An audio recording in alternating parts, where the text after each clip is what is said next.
What's up, everyone? Welcome to Wind Down Wednesday.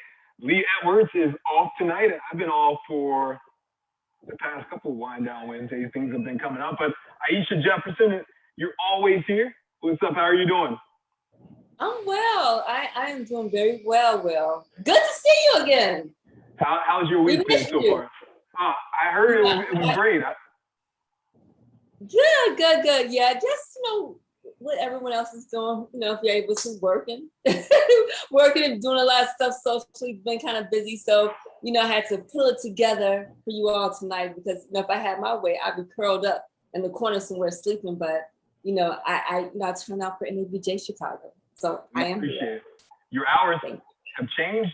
Is that why you're... I was filling in for a coworker who was on vacation. So they work like the 6 a.m. shift. I'm doing the traditional 9 to 5, 10 to 6, whatever. So I was filling in for them for the past few days, and I can do it, but it's I'm a little tired. Have you been watching the Olympics at all?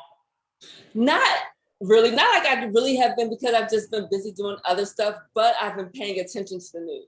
So I normally my favorite, I love watching the gymnastics. I've loved that since I was a little girl. I liked watching tennis. I do track and field, but gymnastics has always been a favorite. But I'll be honest, I have not really been watching, but I've been keeping up with the headlines. Have you been hearing about what Simone Biles is going through? Yeah, I've edited and posted a few stories on social for work about that, and I commend her for being honest about that. I know if Michael Phelps spoke out in support of her and just said it's not easy, having to deal with that pressure, and that oftentimes they are encouraged, like many of us, to kind of shove that, put it aside and ignore it. So I'm grateful that her and, that she is, being honest about that and taking care of herself. That's what she's feeling. And she knows her body more than anyone else does. Then I'm glad that she's honoring that and taking that time for herself. Yeah, she's pulling out because of her mental health, no physical injury, but she just wants to prevent that from happening. I was reading about, I forget what it's called exactly. I believe it's called the twisties. It's something that gymnasts experience when their mind and their body aren't in sync. And she does such elaborate moves that any wrong move could be deadly for her. So she has to be extremely careful. And I just can't imagine working 4 years for something and it comes and then you're not able to participate. And I just the pressure that she has to be under.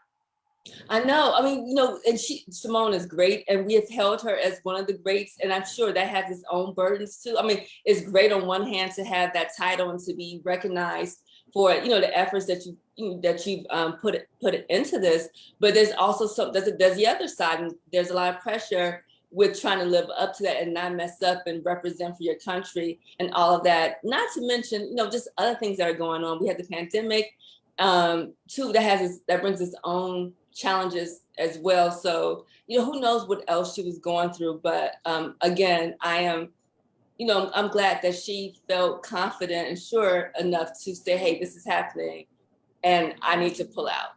Because, you have to take care of yourself first.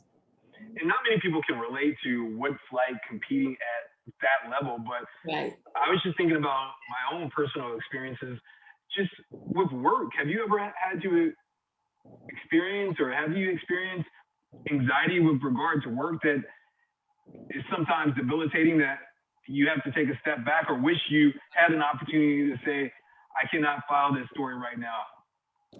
Oh, absolutely. I mean, and I don't think I've ever shared this publicly, but my spirit's saying I can share it a little bit.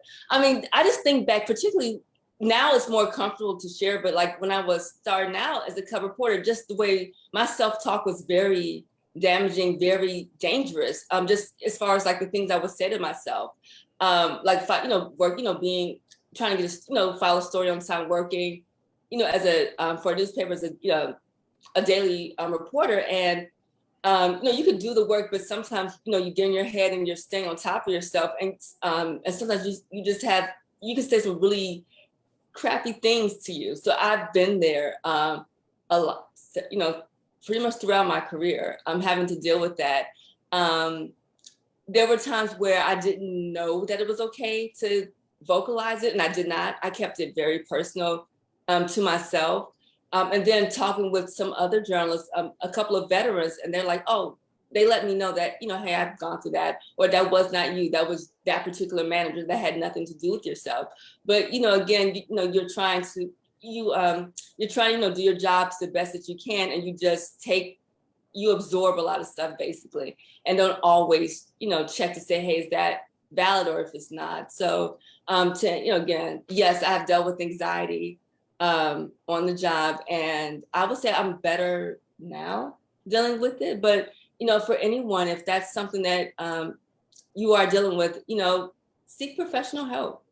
Talk it out, because you may find out that that's just a really terrible habit that you developed with yourself, or that, that has nothing to do with you. That's just, a manager or a coworker or someone else that's, projecting their own mess onto you.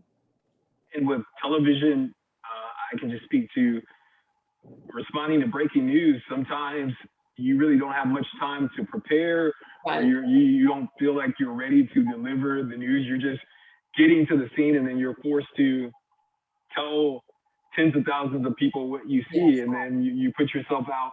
Anyone who is on air, you put yourself out there for judgment, and people are judging how you speak, how you look, how you present yourself. And I've had times before a live shot where like a negative thought would cross my mind, and I'm playing this mind game with myself, trying to like redirect my energy. And sometimes I'm able to redirect my energy, and viewers at home will not notice anything, and it's like an excellent live shot. Other times I think I'm okay, and you have one like slip up that is not that big, and then it's kind of like somewhat can be debilitating, because you're just like, oh man, I have been discovered. Like, what's going on in my mind? And you're like, oh, I just put myself out there. I'm no longer hiding this. And then that distracts you even more. So I've done like live shots before where I'm having this inner conversation in my head.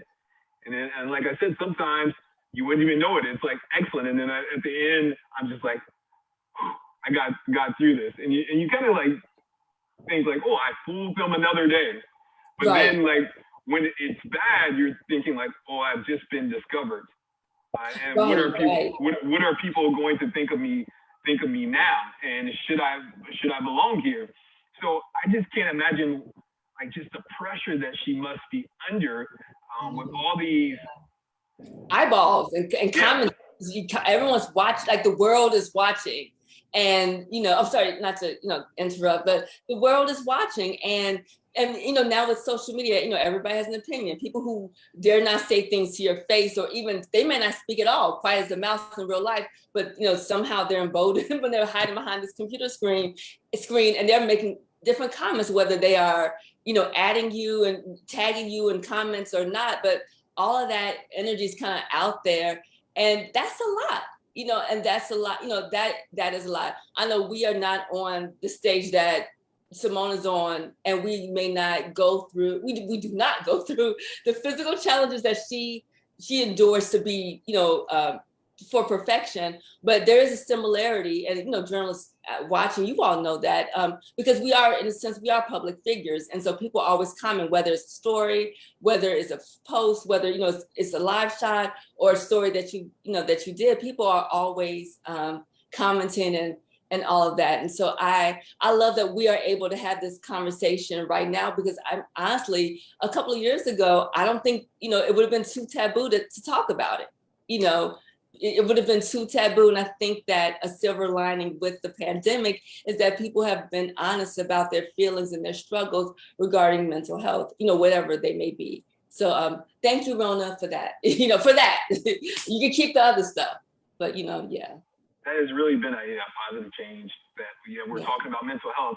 I want to switch gears a little bit. I want to bring in Kathy Cheney with NABJ just to talk about the upcoming election. And there's a lot of pressure for people who are running for office, the country, the city, the county, local offices, as well as for organizations, which they have a great impact on the community and a powerful platform. So Kathy, I want to bring you in just to tell folks, NABJ members, what they need to know about this upcoming election and why it is so important to vote. What's up, Kathy? Hey, Kathy. Hello, family. Hello. Thank you for having me. Listen, NABJ Chicago, your hometown girl and current national president, Dorothy Tucker, is up for re-election for the national organization. And voting is open. It closes August 20th. So all eligible NABJ national members, please check your inboxes. Dorothy has done a great job in these 2 years during these unprecedented times, a pandemic. Who would have thought? Um, she has kept the organization on solid financial footing during this unexpected time where, we've had to go virtual with every single thing. So that it impacted our national convention, that we had to go virtual last year. We're virtual this year. So of course, sponsorships have decreased because of that, and that's just industry wide with just about any industry. But she has made sure that the money that we've saved, that she's helped keep the organization afloat, that she's reinvested in the members through grants, fellowships, internships, COVID relief funds, hardship funds for our members that range from $200 to $2,000, each per member, things like that. She has just done so much with creating a pipeline for leadership, because most of the organization, well, let me not say most of the organization, but a lot of the organization now is skewing more toward the millennial generation. So there needs to be a pipeline in place for leadership where there are more millennials, and I'll bring in Gen Z, to start making their way up that leadership pipeline to, lead the organization one day. And she's created a pipeline where she's making sure that every task force, every committee is intergenerational. So there's always a millennial co-chair teamed with a veteran. So that creates huge pipeline, getting millennials more interested in being in a leadership role with the national organization. We even have a Gen Z person, Kiera Frazier. She's the president of the Northern Illinois University chapter, and she's the co-chair of the freelance task force. So Dorothy has made sure that she's representing all members, not just the veterans. And I'm Gen X, but I'll just call myself an old head. But she's, making sure that those that are coming behind us have a place in the organization so the organization can remain vital for years to come. So she's done that. Her advocacy has been completely unmatched. We've had many leadership advocacy efforts that have not made it to, the public space, but we've been advocating for members, digital, broadcast, print, behind the scenes. And some of those efforts have, resulted in management promotions, hires on all different levels. So in addition to the public things that you see on our advocacy fronts, there's a lot that goes on behind the scenes. I mean, Dorothy, she's great. So just imagine everything that she's done over the past 2 years during a pandemic, virtual. What more she can do without the, pandemic, the weight on her shoulders. It's time for her to get another 2 years, her final 2 years, and re-elect Dorothy Tucker. Right.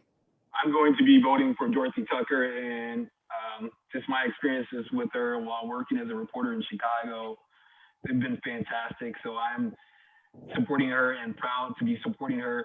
And I just want to give her a compliment. I mean, there was some criticism when she decided to go virtual for the convention last year, and that turned out to be a fantastic convention, nearly 4,000 attendees. And this year, there was some criticism that she was going to do it virtually again. Many people wanted to do it in person, and now with the Delta variant spreading throughout the country and mask mandates or advisories are going into place, it was very smart of her to stick with her guns and do virtual again this year, even though I would have preferred, we all would have preferred to be in person. Of course. Just the conditions right now aren't great for that. Right. Absolutely.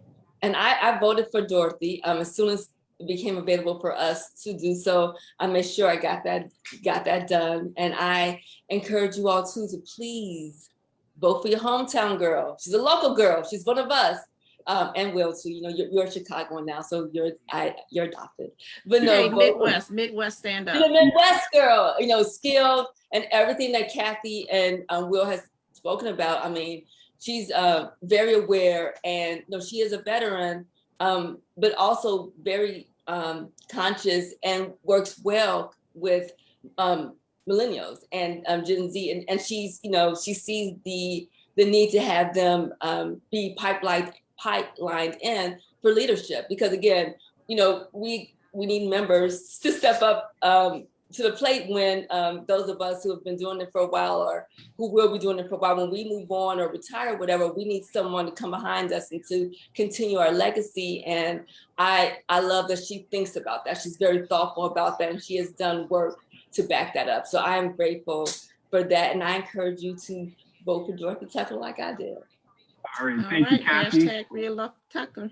I appreciate it, and it's still time for people to vote and register for the convention next month. And one more thing about voting, you know, with all this talk about voting rights across the country, just use your voice and vote, even if it's just for an organization, because that matters too, as we've seen, needing to have a powerful, impactful person in charge of an organization to affect change. With this industry changing by the minute, you need someone with experience and who know people in high positions throughout this industry. So that is certainly beneficial when you have someone with not only with experience, but also knowledge to understand that they are here to train the next generation to take control. Yes, and also I just want to remind people that the discount rate for the convention, for this year's virtual convention, has been extended until January. No, July 31st. So you have until Saturday, I'm assuming at 11:59 p.m. to register for the discounted rate for this virtual convention. And like Will and Kathy have mentioned, I did it last year. I found it very convenient to move around and to navigate, because guess what? I was doing it from my living room, and no, I didn't have to wear heels, and you know, though I had my makeup on, you know, it was just very easy and convenient. So I encourage you to come out, to participate, to register for the convention and to participate, because it was really good last year, and I know it'll be great this year. So go to nabj.org for more information. All right, Kathy, take care, and good luck campaigning for Dorothy. Yes. Thank you. Thank you. All right, let's bring in Evan F. Moore, an NABJ board member. Sorry to keep you waiting. Evan, how you doing? Hey, Evan. Get in there. I want to say I too voted for Dorothy. Fantastic, fantastic. So you recently joined the NABJ Chicago board. Tell us about your role and how you like it so far, and some of the things that you're working on in your new role. Yeah, I was recently elected vice president of print, and I had been meaning to get back in touch with NABJ like right before the pandemic, because like right before March, I remember the main event in town was NBA All-Star Weekend, and around that time I had finally got like a 9-to-5 schedule and weekends off. I'm like, man, I'm gonna get out of here, I'm gonna do all this cool stuff and rejoin NABJ. Then the world changed forever. And so yes, in terms of what we're doing with the committee, I am the chairman of the mentorship and community service committee, and also a part of the social media committee too. And what we're trying to do is get some people back involved, foster relationships with other organizations and other students and other journalists in town, because we all know several journalists in town who aren't involved in one way, shape, or form, and we're trying to get those folks back in the fold. And also, it's a new day in the chapter too. You saw with the election of our president, Brandon Pope, and a few other folks, and we're just going about doing a thing differently. So it's glad to be a part of the administration of folks who are trying to do things a little bit differently with the chapter. You're at the Sun Times.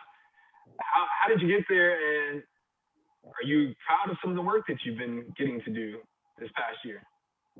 Yeah, before they brought me on, I was actually the associate editor at Simacai magazine, and their International headquarters actually based in Evanston, which is like around the corner from my Northwestern.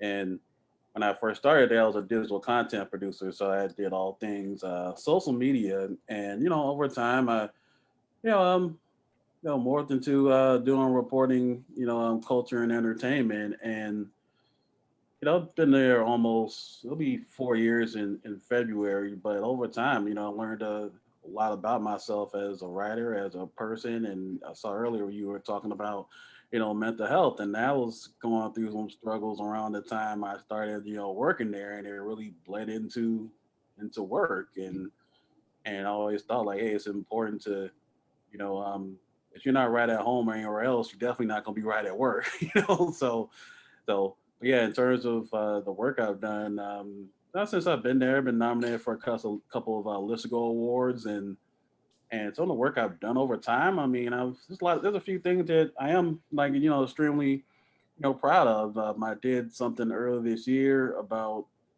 the venues in the 90s here in Chicago, how a lot of those were safe spaces for kids, on the South Side. I was one of those kids, and we always talk about in journalism objectivity and everything else. And I always kind of thought that was, not a thing in my view, because if you tell stories that you're of and you're important, you're the best person. You're one of the best people to tell that story, and because you lived it, you were there. And you can honestly talk to people who are there with you. You can confirm and back up everything that you're saying. So I would think that story, and I did something. I did that. Yeah, I did something a few weeks ago where, you know, um, Lee Bay from our editorial board, asked me to write a story, like a op-ed about something I noticed. I was on my way to meet a friend from coffee, and I was like right off of like Pershing and stayed, and I saw the old Crispus Attucks building being torn down, and then this was in the aftermath of July 4th, violence that was all over the city. And I was thinking like, maybe that school is you know repurposed for something else. Maybe we wouldn't have seen what we saw that weekend. But yeah, it's a bunch of stuff over time I've done, and that's helped out, win not only win awards, be nominated for them. So I've always kind of been a team player where wherever I've been. But I do call the sometimes like probably the most important newsroom I've been a part of. Well, that's amazing. And it's also so great that you are from the community, and as you mentioned, you're reporting on that community. So I'm sure you're very inspirational to people in that community, because in the past, oftentimes people telling those stories had no relationship with the community. They didn't really care about the community, or really didn't understand the community, which is the most important aspect of any reporter's job, is to understand the community, or understanding the person you're reporting on. Because if you do that, you're better able to tell those stories and figure out what is important and what is not important to the story. Yeah, no doubt. I mean, if you were to do a poll on Chicago journalism based on the neighborhoods people live, you get a lot of Humboldt Park, you get a lot of Logan Square, you get a lot of Uptown, you get a lot of Bridgeport, you get some High Park. And I mean, I'm from South Shore, and that's where I was, born and raised. And I came back a few years ago, and it's interesting because I get recognized pretty frequently. It's kind of weird sometimes. Like I shared a story the other day where it's like I got an Instacart order, and the driver, knew me. You knew your name? Yeah, and he like that literally like made it. That literally like made his day, and it happens, in most random places. But when it comes from people in the neighborhood you live in, that makes it even better. I mean, I have a connection, to that community, and that's why I grew up. That's where several of my family members, still live. I mean, I literally live like blocks away from my mom and dad's house. So, people, people see me, even though we're having a tough time over in South Shore these days. But it's no place I rather be. Right. And I'm similar to you. Moved away, came back, a few years ago, and it is nice being back in Chicago. I would say as an adult. The shooting violence and gun violence is a bit troubling, but it is nice to be back home. And you know, I'm a South Sider too, just to, you know, be back in the community where you grew up. I mean, I know this block, you know, I've seen my family members, you know, have family in the neighborhood, those of us who are still left, who have not been pushed out by gentrification. And so, you know, it is nice. Even driving like to Chatham, have, you know, family members in Chatham and Auburn, Gresham and Park Manor, South Shore.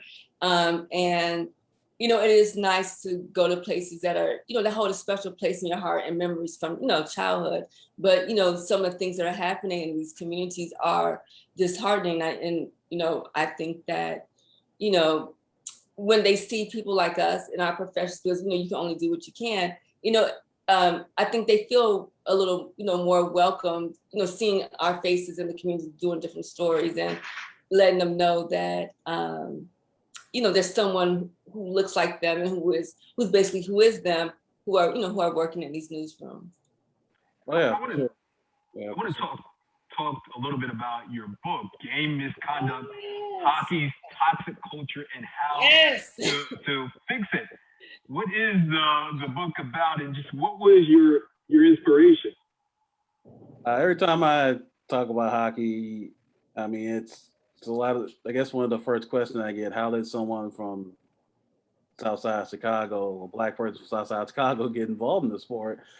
And I mean, I tell people, you know, I saw it just like anyone else, and I, you know, liked it, and it wasn't any misconceptions, because I grew up in a household with two parents who were CPS educators, and my dad was into racquetball and distance running and like holistic medicine, and my mom was a Trekkie, is a Trekkie. I'm talking about that like they're not still alive. I was saying in the past tense, but she was those. I was never told I couldn't do something because I didn't see anyone out there that looked like me. So they were always about, if there's something that you want to do, you just, you know, go ahead and do it. So I guess that, you know, fast forward, I've over time written about the sport and some of the things that's gone on and why it's not welcoming from people from, you know, marginalized, you know, communities. And I had met my co-author, Jothina Shaw, here way back when I was covering the Frozen Four, which is the NCAA hockey tournament, college tournament way back when. And we stayed in touch over time. And over time, also, I had been jotting out things because I had this idea that I was going to do something in the sport or project or a book. And I saw on Twitter that she was talking about it, and I DM'd her like, hey, I literally was thinking about doing the same thing. Let's, you know, link up and try to get this idea going. And, you know, she was with it. And you know, in that book realm, it's pretty tedious because some publishers won't even talk to you unless you have a literary agent. And you know, with us, we put like I guess we all in newsrooms where people have written books, and you know, and I asked you know about different people who've written books, and especially in our field, when you have a beat, some folks, you know, they take time off, and I was like, man, I literally can't afford to take no time off. I need to, if I have to use all my spare time or whatever to get this going, I'll do it. And we just went around to like different publishers, and it was weird because we're talking about a lot of stuff in this book where it's racism, sexism, ableism, rape, sexual assault, bullying, homophobia, and all these different areas that's going on in the sport. And it's not a fun book. It wasn't a fun book to write. I mean, I talked about, you know, my personal experience in the book where, you know, I played another sport at the time, and I was called the N-word by a teammate, and I, you know, kept that to myself because I knew nothing was going to be, you know, done about it. And also my co-author was the victim of sexual assault. And, you know, we talk a lot about, you know, those in the book. And, you know, we get back to, you know, talking to different publishers, and, you know, and like I said, it's a tough book. It's not a fun book. And some folks are, you know, we're kind of wary of it. And the publisher that we got and finally, you know, got involved and got to talk to, like this was around the time when the pandemic was, you know, kind of hitting pretty hard, and they, you know, cooled off on the book with good reason. And you know, like around last summer, that's when things started to pick up, and they, you know, wanted to, you know, go forth, you know, with the book deal. And you know, I always tell people like, hey, like, you know, we went to a publisher that we thought that would take the book, and the publisher that we thought wouldn't actually did. Mm-hmm. So that's kind of the that's kind of the short of things, and it's going to be available on October 12th, and folks can pre-order it right now at Amazon, Walmart, Target, and also their favorite indie bookstore. You Wow, said that's amazing. so. Oh, sorry. You said that people were very hesitant. What specifically were they hesitant? Like, what made them want to back off from the book? In general, why were they hesitant to publish it? Like, I'm just curious. Like, Just think about in our newsrooms when we talk about stories and things that concern our communities, and we have to we basically have to explain our experience to white editors. right. And you can think of, you can imagine, like what some of the things we said and what we were told, and also with something is super niche like a hockey book. We're one of the few, people of color to write about these issues, and when we write about it, there's a little something extra to it, and so For it's. people I'm sorry, what? So for people who are interested in just writing, everyone has a story. It's just the hard part is, can you get it out there and then find someone to publish it? Is it something that people, would you say it's easy? And how long was the process? I'm sure you wouldn't describe it as easy. How long does the process take? And is it a profitable, I don't want to use the word side hustle, for people who are in journalism who want to make a little money? Is that something people should consider? Well, it depends. If it's a labor of love and it's a passion project. So I was not expecting to make a whole bunch of money, but if HBO or Netflix come by and like, hey, let's do something with this, I'll be all with it, obviously. But but it's something where, like I said, it's a passion project and something that you love. And when you do take on like a project like this, like it does take up a lot of your time. I mean, it's obviously with me, covering my beat and being a single father and co-parenting and everything else. So there's a lot of times like I was trying to work on it, and my kid wants to do something else and whatever. But I'll just tell people, like, if you feel really strong about something, I mean, just start writing. Like I didn't like, I will block out a certain time of the day where I'll be like, hey, I'm gonna do an hour in the morning and an hour in the evening, and if I have any like free time, I'll start jotting stuff down. And also part of it also like was obviously reaching out to people, and we also put it out there that we were doing this book, and a lot of people wanted to help in one way, shape, or form, because I'm aware that some people are interested in the book because of my co-author, just only because of my co-author, but it's also people who are interested just because of me, and there's also people interested because it's the both of us, and they know this is a timely topic, as we've seen in the sport and other places. And a lot of people are kind of like, well, it's a hockey book, so I don't know, but I'll support it anyway. But the thing is, like, a lot of stuff we talk about happens in journalism, it happens in philanthropy, it happens in education, and happens in every field imaginable. And we do have a chapter where we talk about journalism and how we know our field. I mean, it's basically white male and suburban, and Yeah. kind of from that, and we all, as people of color, particularly Black folks, we get caught in the middle, and we often have to fight in our newsrooms just to tell our stories. I mean, I've had times where I had to tell editor, like, hey, people are talking about this, we need to do something, and they're kind of like, nah, I don't know, or whatever, and you put it out there and it does pretty well. Like, you're just like, well, I mean, I want to say nothing, I didn't believe in it, like, so that's definitely a part of it. And a lot of stuff, like I said, that we talk about in the book happens in other places, not exclusive to hockey at all. But yeah, we are talking about hockey because that's the the rub with the book. Well, we're running out of time. We're basically out of time. I really appreciate you coming on. And once again, when will the book be out, and where can people purchase it?